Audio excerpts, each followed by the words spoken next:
दोस्तों नमस्कार, स्वागत है आपका 4 PM पर। मैं हूं आपके साथ अदिति। आधी रात को एक कॉल आया और ममता बनर्जी के सबसे करीबी सांसद कल्याण बनर्जी ने सुबह सुबह पलटी मार दी। जी हां, यही वो कल्याण बनर्जी है जो संसद में मोदी सरकार की बखिया उधेड़ के रख देते हैं। जगदीप धनखड़ के मिमिक्री के लिए बहुत ज्यादा फेमस हुए थे कल्याण बनर्जी और अपने संसदीय भाषण के लिए, पार्लियामेंट्री स्पीच के लिए जाने जाते थे और हमेशा ममता बनर्जी के साथ कल्याण बनर्जी उनके साथ, उनके आगे चट्टान की तरह खड़े नजर आते थे। बहुत पुराने नेता हैं, लेकिन आखिर ऐसा क्या हुआ कल आधी रात को? अभिषेक बनर्जी ने ऐसा क्या कर दिया कि कल्याण बनर्जी ने टीएमसी छोड़ने का एक तरीके से उन्होंने ऐलान कर दिया। उन्होंने ममता बनर्जी के सामने ये प्रस्ताव रखा है, या तो आप मुझे चुनिए या फिर अपने भतीजे को। खबर देखिए, सबसे पहले आपकी स्क्रीन पर खबर है कि पार्टी बर्बाद हो गई पर घमंड नहीं गया। कल्याण बनर्जी की ममता को दो टूक, अभिषेक को चुनो या मुझे।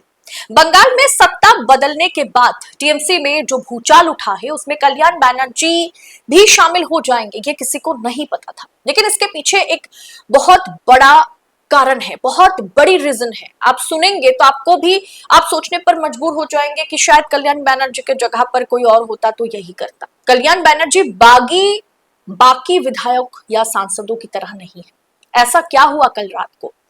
दोस्तों, ममता बनर्जी से पार्टी के नेता एक एक करके चटकते चले जा रहे हैं। काकोली घोष, सुखेंद्र शेखर रॉय, सुष्मिता देव, तमाम नाम शामिल हैं। अब इसके बाद अब अगला नाम कल्याण बनर्जी का भी हो सकता है। गुरुवार को सामने आया कि कल्याण बनर्जी ने, दरअसल उन्होंने वीडियो पर सभी मीडिया से बात करते हुए साफ कह दिया कल्याण बनर्जी ने कि वो अल्टीमेटम दे चुके हैं कि या तो ममता बनर्जी को अभिषेक को चुनना है या मुझे चुनना है।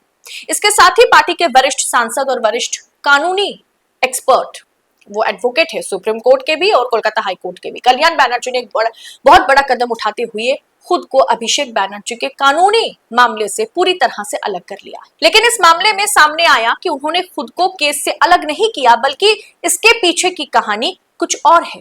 आधी रात के एक फोन कॉल में छिपी हुई है कि इसके पीछे की कहानी। कल्याण बनर्जी ने कहा कि ममता बनर्जी अभिषेक बनर्जी को तमाम पदों से हटाए, नहीं तो हम पार्टी में नहीं रह सकते। अपना दर्द बयां करते हुए उन्होंने कहा कि वे अभिषेक बनर्जी से जुड़े तलाशी और समन के एक बेहद महत्वपूर्ण कानूनी मामले में कोर्ट में बतौर एडवोकेट काम कर रहे थे। सीआईडी का जो मामला था, जो सीआईडी जांच कर रही है, जो अभिषेक बनर्जी के घर पर भी छापेमारी की थी और फिर ममता बनर्जी के घर पर भी।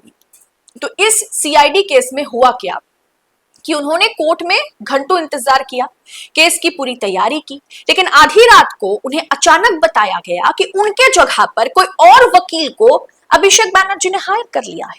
जी हाँ, वो कल्याण बनर्जी जो हमेशा से ममता बनर्जी और टीएमसी के मुद्दे पर और भी तमाम मुद्दे पर सुप्रीम कोर्ट में टीएमसी की पैरवी करते हुए नजर आते थे, ममता बनर्जी की पैरवी करते हुए नजर आते थे। सरकार, अभी जो वर्तमान में भाजपा सरकार है या फिर आप कह सकते केंद्र सरकार की मुखालिफत करते हुए नजर आते थे, वो व्यक्ति सीआईडी मामले में अभिषेक बनर्जी को, ममता बनर्जी को रिप्रेजेंट कर रहे थे कोलकाता हाई कोर्ट में।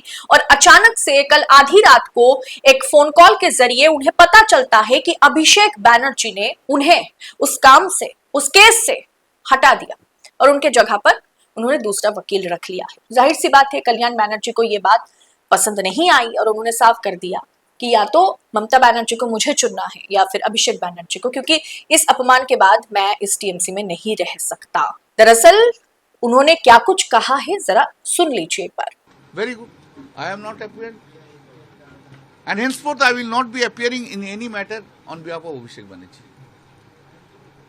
Because this arrogant attitude, I don't like it. One must respect to the seniors. I am 45 years in the profession. All these persons have worked with me as junior. How can he humiliate me? I am also senior in politics. He can't do it in this way. He should understand because of him that we have lost it. He should understand this. He should understand the party is facing this problem because of him. Only because of him.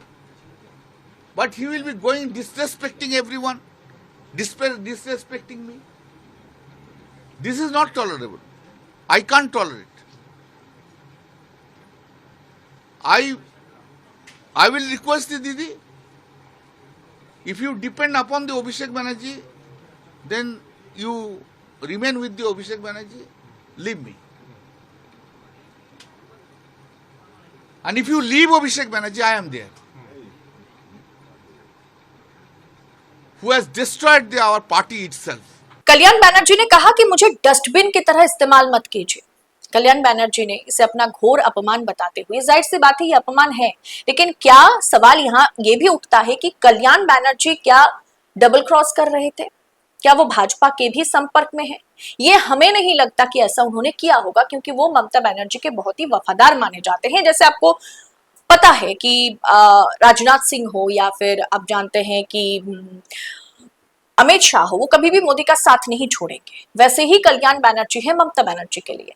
लेकिन हाँ, मजबूरी के चलते इंसान को बहुत बार समीकरण बदलना पड़ता है, पार्टी लाइन बदलना पड़ता है, बहुत कुछ करना पड़ता है। अब ऐसे में क्या कल्याण बैनर्जी डबल गेम खेल रहे थे? क्या वो कहीं ना कहीं डबल क्रॉस कर रहे थे ममता बनर्जी और अभिषेक बैनर्जी को? या फिर अभिषेक बैनर्जी के साथ वैसे भी पहले कल्याण बैनर्जी की बनती नहीं थी और कल्याण बैनर्जी ने उठाया भी था कि आईपैक ने किस तरीके से टीएमसी को बर्बाद किया। कल्याण बैनर्जी जो 40 साल से राजनीति करते आ रहे हैं, उनको आईपैक के एक 24 साल का लड़का बताया करता था कि उनको पार्लियामेंट में बोलना क्या है, कैसे प्रोटेस्ट करना है। तो ये कल्याण बैनर्जी को नहीं पसंद थी पहले से ही। तो अब कल्याण बैनर्जी के लिए ये घोर अपमानजनक लगा, क्योंकि उस केस से उन्हें अभिषेक बैनर्जी ने हटा दिया। उन्होंने कहा कि ये बेहद अपमानजनक है। मुझे आज ही आधी रात को बताया जाता है कि वकील बदल दिया गया। इससे साफ है कि मुझ पर कभी भरोसा ही नहीं किया गया। मुझे डस्टबिन की तरह ट्रीट मत कीजिए। अगर किसी और को केस करना था, तो मतलब किसी और को केस में लाना था, तो पहले बता देना चाहिए था। आधी रात को मुझे बताया गया कि अब मेरी जरूरत नहीं है। ये मेरे लिए बहुत ही इंसल्टिंग है।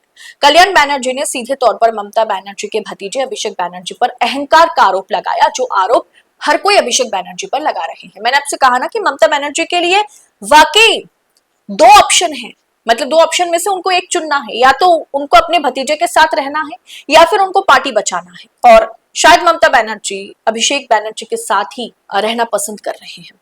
उन्होंने कहा, मतलब कल्याण बैनर्जी ने कहा कि अभिषेक है कौन? वो बेहद अहंकारी व्यक्ति हैं। वो पार्टी के वरिष्ठ नेताओं का सम्मान नहीं करते हैं और सभी के साथ कर्मचारी जैसा यानी एम्प्लॉय जैसा बिहेवियर करते हैं। कल्याण बैनर्जी का दावा उन्होंने किया है कि साल 2022 से ही अभिषेक ने उन पर कभी भरोसा नहीं किया और उनके जो अड़ियल रवैया है उसके कारण आज पूरी तरह से पार्टी बर्बाद हो गई। कल्याण बैनर्जी की गिनती ममता बनर्जी के बहुत ही करीबी और विश्वासी नेताओं में होती है। अब उन्होंने अगर ये मुद्दा उठाया है तो ममता बनर्जी इसे दबा नहीं सकती। ममता बनर्जी इसे पैरों तले दबा करके आगे नहीं बढ़ सकती, क्योंकि जितने भी लोग ममता बनर्जी के साथ 2-4 भी बचे कुचे हैं, उनको साथ लेकर के उन्हें टीएमसी चलाना है। और उसके लिए आप उनको, ममता बनर्जी को, अभिषेक बैनर्जी वाला मामला, अभिषेक बैनर्जी वाले मैटर पर गौर करना होगा, वरना ममता बनर्जी रह जाएंगी और टीएमसी पूरी तरीके से खत्म हो जाएगा। पश्चिम बंगाल चुनाव में हार के बाद कल्याण बैनर्जी कई अहम मामलों में कोर्ट के भीतर भी टीएमसी से जुड़े मामलों की पैरवी करते नजर आए हैं। अब ये बहुत बड़ा मामला है, जिस मामले में अभिषेक बैनर्जी जो हस्ताक्षर डुप्लीकेट साइन किया गया था विधायकों की, इस मामले में अभिषेक बैनर्जी आरोपी हैं। उस मामले में कल्याण बैनर्जी उनके वकील थे और रातों रात उन्हें पद से हटाया गया। वैसे में कल्याण बैनर्जी के लिए ये इंसल्टिंग तो है, क्योंकि वो बहुत वरिष्ठ एडवोकेट हैं, सुप्रीम कोर्ट में भी और हाई कोर्ट में भी। खैर, इस पूरे विषय पर आपको क्या लगता है कि क्या ममता बनर्जी को अभिषेक बैनर्जी को लेकर के सोचने की जरूरत है? क्या आपको लगता है कल्याण बैनर्जी डबल क्रॉस कर रहे थे, इसीलिए अभिषेक बैनर्जी उन्हें हटाया और अभिषेक बैनर्जी उनको हटाने के चलते कल्याण बैनर्जी अब ममता बनर्जी को धमकी दे रहे हैं कि वो पार्टी छोड़ देंगे? खैर, वो नई टीएमसी में जाने की बात तो नहीं कर रहे हैं, लेकिन हाँ, पार्टी छोड़ने और ममता बनर्जी को अब चुनना है कि वो अभिषेक का साथ देंगे या कल्याण बैनर्जी का। फिलहाल इस पूरे विषय पर आपकी राय क्या है, कमेंट बॉक्स में हमें जरूर बताइएगा। और ऐसी खबरों को यूं ही एनालिसिस के साथ पाने के लिए 4 PM न्यूज नेटवर्क के साथ बने रहे। मुझे दीजिए इजाजत। फिलहाल इस रिपोर्ट में इतना ही। आपसे जल्द होगी मुलाकात। बहुत बहुत शुक्रिया आपका। जय हिंद, जय भारत।